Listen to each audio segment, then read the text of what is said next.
Telangana BJP నేతల మధ్య మాటల యుద్ధం తారాస్థాయికి చేరింది. అగ్రెసివ్ గా ఉన్న వ్యక్తే బీజేపీ రాష్ట్ర అధ్యక్షుడు కావాలన్న రాజాసింగ్ వ్యాఖ్యలకి కౌంటర్ ఇచ్చారు ఈటెల రాజేందర్.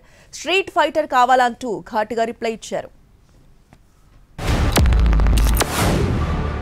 ఇవాళ 8 ఎమ్మెల్యేస్ ఉన్నారు, 8 ఎంపీస్ ఉన్నారు, చాలా మంది సీనియర్ నాయకులు ఉన్నారు.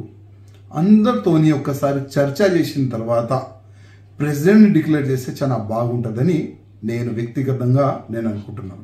నెక్స్ట్ వచ్చేది భారతీయ జనతా పార్టీ గవర్నమెంట్ మన తెలంగాణకి. కానీ తెలంగాణలో భారతీయ జనతా పార్టీ ప్రెసిడెంట్ ఎట్లాంటి ఉండాలి?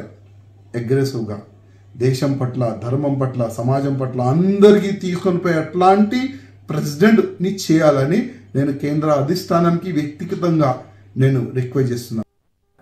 నిన్న స్టేట్మెంట్ ఇచ్చాడు, ఫైటర్ కావాలి. ఏ ఫైటర్ కావాలి? స్ట్రీట్ ఫైటర్ కావాలా? ఏ ఫైటర్ కావాలి? అరే సందర్భం వచ్చినప్పుడు కుంభస్థలం మీద కొట్టే దమ్మున్నాడు కావాలి, గుర్తుపెట్టుకో. కుంభస్థలం మీద కొట్టే దమ్మున్నాడు కావాలి. గట్టిగా చిన్నకి గల్లీలాగి గా స్టేట్మెంట్ వాడు ఫైటరా? ఫైటర్ నీ రాజ్యం, నీ అహంకారం, నీ చేతిలో అధికారం ఉన్నాడు, నువ్వు ఎంత రానివాడు గొప్పవాడు తప్ప వాడు ఫైటర్ తప్ప వీడు ఫైటర్ కాదు. అందుకని రకరకాలు ఉంటాయి. మాలాంటి ఊరికే మాట్లాడడం సందర్భం మాత్రం జయజమ్మతో కొట్లాడే సత్తా ఉన్నాం మేము. ఇవాళ ఈ ముఖ్యమంత్రి కూడా కొట్లాడేది మేము. ఇచ్చిన హామీలు అమలు చేయకపోతే నీ సంగతి బిడ్డ అని చెప్పి కొట్లాడేటువంటి బాధ్యత నాకే ఉన్నట్టుగా నేను భావిస్తున్నా. డెఫినెట్గా పనిచేస్తాను.